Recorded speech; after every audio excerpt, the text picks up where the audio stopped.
Breaking news here in the Middle East. There's been an attempted stabbing attack in the West Bank. The Israeli Defense Force saying it thwarted the attack by a man armed with a cleaver at the Gush Etzion junction south of Jerusalem on Tuesday afternoon. The suspect was shot and wounded.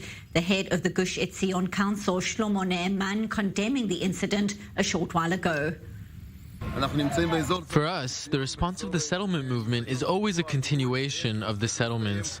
We will not be defeated, neither by these attempts nor by these enemies. We will stay here and build in Gush Etzion and the rest of Judea and Samaria forever.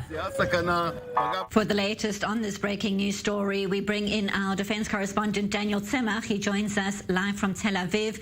Daniel, yet another attempted stabbing attack in the West Bank. What can you confirm at this hour?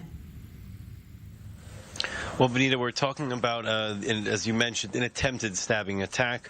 From what we understand, the IDF releasing a statement just in the last few minutes where they say after a suspicious individual was approaching the Gush Etzion junction in the West Bank, he was requested to stop by an IDF troop who was at the scene as well as a local security officer. He did not heed to the instructions. Afterwards, the IDF soldier and apparently also the local security official both opened fire towards the air, which is in accordance with really the rules of engagement as far as the IDF is concerned, and the suspect continued to run towards the local security officer, and then he threw the cleaver or butcher's knife towards the local security officer, who opened fire and neutralized the attacker in this case. As a result of this incident, the junction was temporarily closed. From what we understand now, Benita, the junction is now open again and traffic is flowing, of course, with a slightly more heightened